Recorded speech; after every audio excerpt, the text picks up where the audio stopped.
আজকের দিনটা ভীষণই সুন্দর। আকাশে কতটা সুন্দর রোদ উঠেছে, আর এরকম রোদ ঝলমলে দিন সবারই ভালো লাগে। তো আমার বাড়ি যেহেতু গ্রামে, আর এই সময়টা হচ্ছে জমিতে ধান লাগানো, তাই সকালবেলায় দেখো সবাই জমিতে এসে ধান লাগাচ্ছে। সকালবেলা ফ্রেশ হয়ে নিয়েছি, আর এখনও কিছু খাইনি, শুধু একটু জল খেয়ে এখন বই নিয়ে বসবো, আর পড়া হয়ে গেলে এরপর খাওয়া দাওয়া করবো। বেশিরভাগ দিনটা সকালবেলা আমার তেমন কিছু খেতে ইচ্ছা করে না, আর আমি তো তোমাদের আগেই বলেছি যে আমি চা খাই না, তবু চাটা নিয়ে বসি একটু মার সাথে সময় কাটানোর জন্য।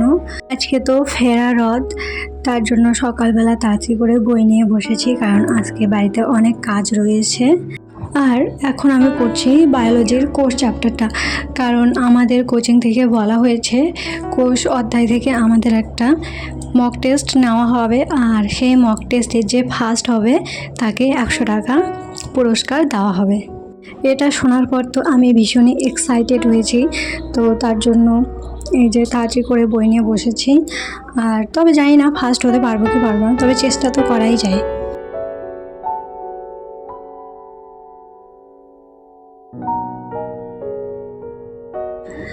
এরপর পড়া কমপ্লিট হলে একটা ম্যাগি বানিয়ে নিয়েছি, আর এটাই এখন খাবো।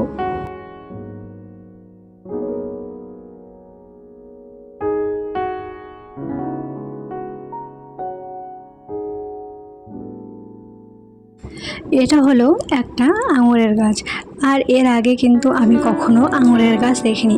তো আমি ছোটোবেলায় ভাবতাম যে আঙুর হয়তো আমের গাছ যেরকম বড়, এরকম হয়তো আঙুরের গাছও হয়।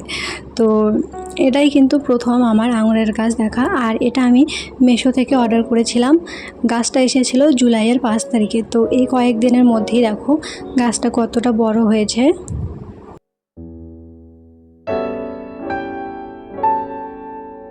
আচ্ছা, তোমরা কারা কারা গ্রামে থাকো, আর তোমাদের মধ্যে কাদের গ্রামের পরিবেশ ভালো লাগে? আমার তো ভীষণই ভালো লাগে।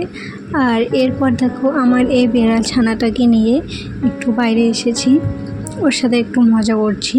তো ও ক্যামেরাটাকে ধরতে চাচ্ছিল। এই বেড়াল ছানাটাকে বাড়িতে রাখা হয়েছে একমাত্র আমার বোনের জন্য, কারণ ও বেড়াল ছানা বলো, কুকুর ছানা বলো, ও যে কোনো পশু পাখিকেই ভীষণই ভালোবাসে।